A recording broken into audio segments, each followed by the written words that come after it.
ಕಿಸಾನ್ ಏನೇ ಬರಲಿ ಒಗ್ಗಟ್ಟಿರಲಿ ಏನೇ ಬರಲಿ ಒಗ್ಗಟ್ಟಿರಲಿ ಎಲ್ಲಿವರೆಗೂ ಹೋರಾಟ ಎಲ್ಲವರೆಗೂ ಹೋರಾಟ ಎಲ್ಲಿವರೆಗೂ ಹೋರಾಟ ಎಲ್ಲವರೆಗೂ ಹೋರಾಟ ಉರುಳುಗಲ್ಲಿಗೆ ಸ್ವಾತಂತ್ರ್ಯ ಸಿಗಲಿ ಉರುಳುಗಲ್ಲಿಗೆ ಸ್ವಾತಂತ್ರ್ಯ ಸಿಗಲಿ ಉರುಳುಗಲ್ಲಿಗೆ ಸ್ವಾತಂತ್ರ್ಯ ಸಿಗಲಿ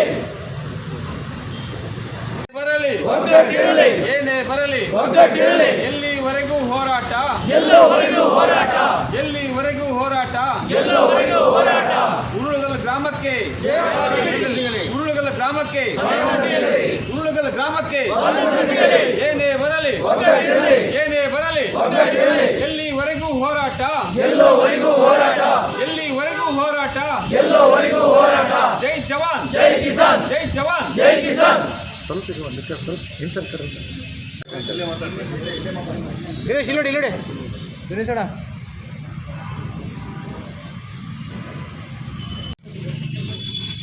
ಕರ್ನಾಟಕ ರಾಜ್ಯ ರೈತ ಸಂಘ ಹಸಿರು ಸೇನೆ ಹಾಗೂ ಶಿವಮೊಗ್ಗ ಜಿಲ್ಲಾ ರೈತ ಸಂಘದಿಂದ ಈ ಬಾರಿ 79ನೇ ಸ್ವಾತಂತ್ರ್ಯ ದಿನಾಚರಣೆಯ ಸಲುವಾಗಿ ನಮಗೂ ಸ್ವಾತಂತ್ರ್ಯ ಕೊಡಿ ಎಂಬ ಒಂದು ಹೋರಾಟದ ಶೀರ್ಷಿಕೆ ಅಡಿಯಲ್ಲಿ ಸಾಗರ ತಾಲೂಕು ಬಾರಂಗಿ ಹೋಬಳಿ ಉರುಳುಗಲ್ಲು ಮತ್ತು ಅಕ್ಕಪಕ್ಕದ ಮಜರೆ ಗ್ರಾಮದಗಳಿಗೆ ಸುಮಾರು 60 ವರ್ಷಗಳಿಂದ ಕನಿಷ್ಠ ಮೂಲಭೂತ ಸೌಕರ್ಯಗಳಿಲ್ಲದೆ ಇವತ್ತು ಸಮಾಜದ ಮುಖ್ಯ ಭೂಮಿಕೆಯ ಗ್ರಾಮಗಳು ಬರೋಕ್ಕೆ ಇವತ್ತು ಒದ್ದಾಡ್ತಾ ಇದ್ದಾವೆ.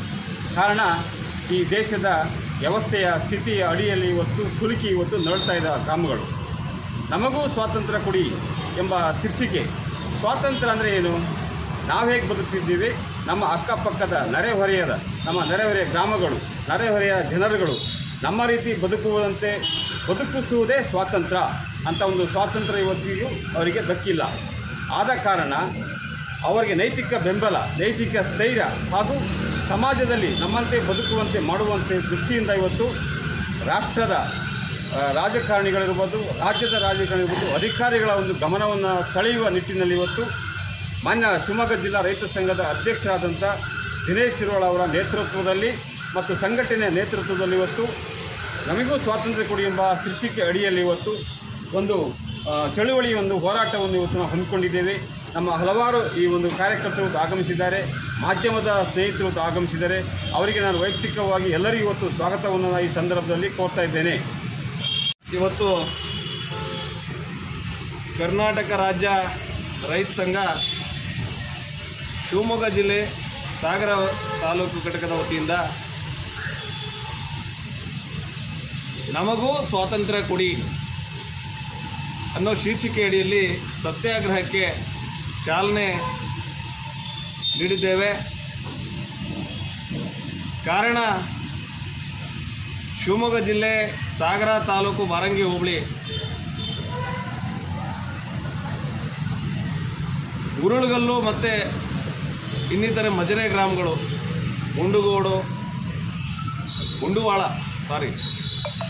ಹೆಬ್ಬನಕೆರೆ, ಸಾಲ್ಕೋಡು, ಚೀಕನಹಳ್ಳಿ, ಮೇಲ್ನೂರು, ಆಮೇಲೆ ಕಾನೂರು, ಕಲಿಗಲಿ ಇನ್ನಿತರೆ ಅನೇಕ ಹಳ್ಳಿಗಳು ಸುಮಾರು 6.5 ದಶಕಗಳಿಂದ ನಮ್ಮ ದೇಶಕ್ಕೆ ಸ್ವಾತಂತ್ರ್ಯ ಬಂದು 78 ವರ್ಷ ಸಂಭ್ರಮ ಕಳೆದುಬಿಟ್ಟಿದ್ವಿ. ನಾಳೆ 79ನೇ ವರ್ಷಕ್ಕೆ ನಾವು ಕಾಲಿಡ್ತಾ ಇರ್ತಕ್ಕಂಥ ಈ ಸಂದರ್ಭದಲ್ಲಿ 6.5 ದಶಕಗಳಿಂದ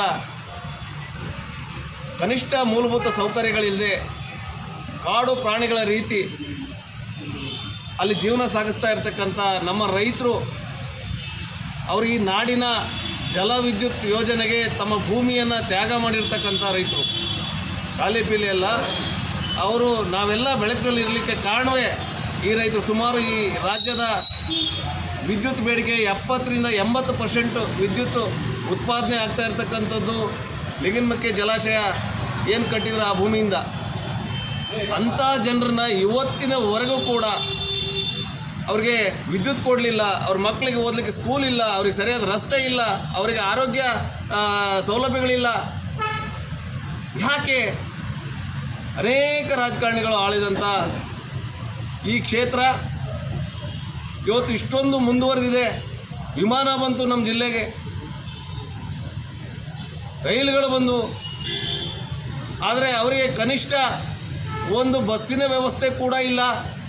ಅವರು ಇವಾಗಲೂ ಕೂಡ ಆರೋಗ್ಯ ಸಮಸ್ಯೆ ಬಂದರೆ ಮಹಿಳೆಯರು, ವೃದ್ಧರು, ಬಾಣಂತಿಯರು, ವಸುರಿಯರು ಅವರಿಗೆ ಚಿಕಿತ್ಸೆ ಕೊಡಿಸ್ಲಿಕ್ಕೆ ಊಟ ದೊಣ್ಣೆ ಕಟ್ಕೊಂಡು ಜೋಳಿಗೆ ಕಟ್ಕೊಂಡು ಅದರಲ್ಲಿ ತರ್ತಕ್ಕಂಥ ನಿಕೃಷ್ಟವಾದ ಪರಿಸ್ಥಿತಿ ಇನ್ನೂ ಇದೆ. ನಾವು ಸ್ವಾತಂತ್ರ್ಯ ಬಂದಿದೆ ಅಂತ ಹೇಗೆ ಸಂಭ್ರಮ ಪಡೋದು?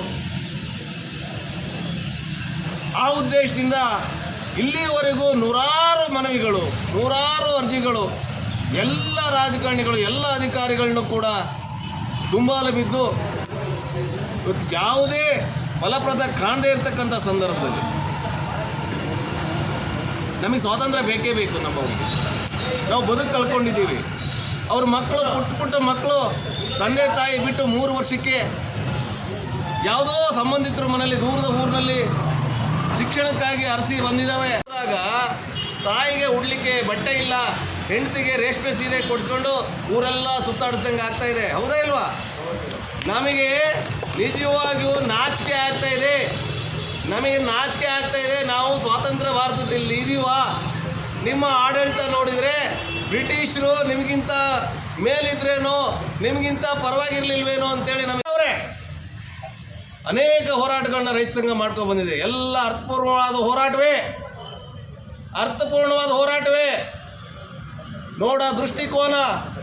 ನಿಮ್ಮ ದೃಷ್ಟಿಕೋನ ಬದಲಾಗಬೇಕು. ರಾಜಕೀಯ ದೃಷ್ಟಿಕೋನದಲ್ಲಿ ನೀವು ಏನು ನೋಡಿದ್ರು ಕೂಡ ಹಾಗೆ ಕಾಣಿಸುತ್ತೆ.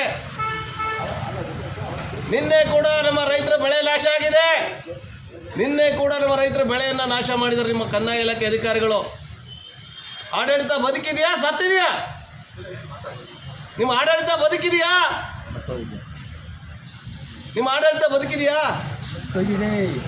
ಆಡಳಿತ ಸತ್ತು ಹೋಗಿದೆ. ಸಾಗರ ತಾಲೂಕಿನಲ್ಲಿ ಆಡಳಿತ ಸತ್ತು ಹೋಗಿದೆ. ವಂಚಿತರಾಗಿದೆ ಅಂತ ಹೇಳಿದರೆ ಅದು ನಮ್ಮ ತಾಲೂಕು ಅಂತ ಹೇಳಲಿಕ್ಕೆ ಈಗ ಭಾಳ ನಾಚಿಕೆ ಆಗ್ತದೆ. ಇದು ಇನ್ನು ಬ್ರಿಟಿಷ್ ರೀತಿಯಲ್ಲೇ ಇದೆ. ಬ್ರಿಟಿಷ್ ಕಾಲದಲ್ಲಿ ಮಾಡಿಕೊಟ್ಟಂಥ ರಸ್ತೆಗಳೇ ಇನ್ನೂ ಇದೆ ಅಂತ ನಾನು ಅಂದ್ಕೊಳ್ತಾ ಇದ್ದೀನಿ. ಇಲ್ಲಿನ ರಾಜಕಾರಣಿಗಳಿಗೆ ಆ ಊರುಗಳು ಕಣ್ಣಿಗೆ ಕಾಣ್ತಾ ಇಲ್ವಾ ಅನ್ನೋದು ನನ್ನ ಪ್ರಶ್ನೆ. ಸಾಕಷ್ಟು ನಮ್ಮ ಅಧ್ಯಕ್ಷ ಹೇಳಿದಾಗ ರೈಲು ತಂದೆ, ವಿಮಾನ ತಂದೆ, ಎಲ್ಲ ತಂದೆ, ಅದು ನಗರಗಳನ್ನ ಅಭಿವೃದ್ಧಿ ಮಾಡಿದರೆ ಹಳ್ಳಿಗಳನ್ನ ಅಭಿವೃದ್ಧಿ ಮಾಡೋದು ಯಾರು? ಹಾಗಾಗಿ ಆದಷ್ಟು ಬೇಗ ನಮ್ಮ ಮನವಿಯನ್ನು ಸ್ವೀಕರಿಸಬೇಕು. ಆ ಗ್ರಾಮಕ್ಕೆ ಏನು ಮೂಲಭೂತ ಸೌಕರ್ಯಗಳನ್ನ ಅಂಬೇಡ್ಕರ್ ಏನು ಕಡೆಯ ವ್ಯಕ್ತಿಗೆ ಏನು ಮೂಲಭೂತ ಸೌಕರ್ಯ ಕೊಡಬೇಕು ಅಂತ ಏನು ಹೇಳಿದ್ದಾರೆ, ಆ ಸೌಲಭ್ಯವನ್ನು ಕೊಡುವಲ್ಲಿ ನಾನು ಪಾಲ್ದಾರ ಆಗ್ತೀನಿ, ನಿಮ್ಮ ಮನವಿಯನ್ನು ಸ್ವೀಕರಿಸ್ತೀನಿ ಅಂತೇಳಿ ಅವರು ನಾಳೆ ಬಂದು ಈ ಮನವಿಯನ್ನು ಸ್ವೀಕರಿಸಬೇಕು. ಇಲ್ಲ ಅಂದರೆ ಈ ಬೇರೆ ರೂಪ ತಾಳುತ್ತೆ ಹೋರಾಟ ಅಂತ ಹೇಳ್ತಾ ನಾನು ಮಾತು ಬಂದಂಥ ನಾಗರಾಜ್ ಅಂತೇಳಿ. ಆತ್ಮೀಯರೇ, ನಾವಿವತ್ತು ಕರ್ನಾಟಕ ರಾಜ್ಯ ರೈತ ಸಂಘದ ಜಿಲ್ಲಾ ನೇತಾರರಾದಂತಹ ದಿನೇಶ್ ಶಿರ್ವಾಳ ಅವರ ನೇತೃತ್ವದಲ್ಲಿ ನಮ್ಮ ಉರುಳುಗಲ್ಲಿಗೆ ಸ್ವಾತಂತ್ರ್ಯ ಕೊಡಿ ಎನ್ನುವಂತಹ ಅಹೋರಾತ್ರಿ ಹೋರಾಟದಲ್ಲಿ ನಾವು ಭಾಗಿಯಾಗಿದ್ವಿ. ಉರುಳುಗಲ್ ಗ್ರಾಮದಿಂದ ಅವರ ನೇತೃತ್ವದಲ್ಲಿ ಇಂದು ಬೆಳಗಿನ ಜಾವದವರೆಗೆ ನಾವು ಹೋರಾಟದಲ್ಲಿ ಇಲ್ಲಿ ಭಾಗವಹಿಸ್ತೇವೆ. ನಮಗೆ ಕರ್ನಾಟಕ ರಾಜ್ಯ ಸರ್ಕಾರ 1960ರಲ್ಲಿ ಏನು ಶರಾವತಿ ಮುಳುಗಡೆ ಮಾಡಿ ನಮ್ಮನ್ನೆಲ್ಲ ಒಕ್ಕಲೆಬ್ಸೋಂಥ ಕೆಲಸ ಮಾಡ್ತು. ಅಂದಿನಿಂದ ಇಂದಿನವರೆಗೂ ಯಾವುದೇ ಮೂಲಭೂತ ಸೌಕರ್ಯಗಳನ್ನು ಕೊಡದಲ್ಲೇ ನಮ್ಮೆಲ್ಲರನ್ನು ಕೂಡ ವಂಚಿಸಿದೆ. ಇವತ್ತಿನ ಅದು ಯಾವುದೇ ಸರ್ಕಾರ ಇರ್ಬೋದು, ಯಾವುದೇ ಸರ್ಕಾರ ಬಂದರೂ, ಯಾವುದೇ ಸರ್ಕಾರದ ಜನಪ್ರತಿನಿಧಿಗಳು ಬಂದರೂ ಸಹ ನಮ್ಮ ಮೂಲಭೂತ ಹಕ್ಕನ್ನು ಕೊಡುವಂತಹ ಕೆಲಸವನ್ನು, ನಮ್ಮ ಪ್ರಾಮಾಣಿಕ ಕೆಲಸವನ್ನು ಮಾಡಲೇ ಇಲ್ಲ. ನಮ್ಮನ್ನು 2 ಬಾರಿ ಸರ್ಕಾರ ವಂಚಿಸಿದೆ. ಸ್ವಾತಂತ್ರ್ಯ ಪೂರ್ವದಲ್ಲೂ ಕೂಡ ನಮ್ಮ ಪೂರ್ವಜರನ್ನು ಒಕ್ಕಲೆಬ್ಸುವಂಥ ಕೆಲಸ ಮಾಡ್ತು ಅಂದಿನ ಮೈಸೂರು ಸರ್ಕಾರ. ಹಾಗೆ ಸ್ವಾತಂತ್ರ್ಯ ಸಿಕ್ಕಿದ ನಂತರವೂ ಕೂಡ ನಮ್ಮನ್ನು ಒಕ್ಕಲೆಬ್ಸಿ ವನ್ಯ ಮೃಗಗಳಿಗಿಂತ ಕಡೆಯಾಗಿ ನಮ್ಮನ್ನು ನಡೆಸ್ಕೊಂಡಿದೆ ಇವತ್ತಿನವರೆಗೂ. ಯಾಕೆ ನಾವು 79ನೇ ಸ್ವಾತಂತ್ರ್ಯೋತ್ಸವವನ್ನು ಆಚರಣೆ ಮಾಡ್ತಾಯಿದ್ದೀವಿ. 79ನೇ ಸ್ವಾತಂತ್ರ್ಯೋತ್ಸವವನ್ನು ಯಾಕೆ ಮಾಡಬೇಕು ಅಂತ ಹೇಳಿ ನಮಗೆ ಅನ್ನಿಸ್ತಾ ಇದೆ.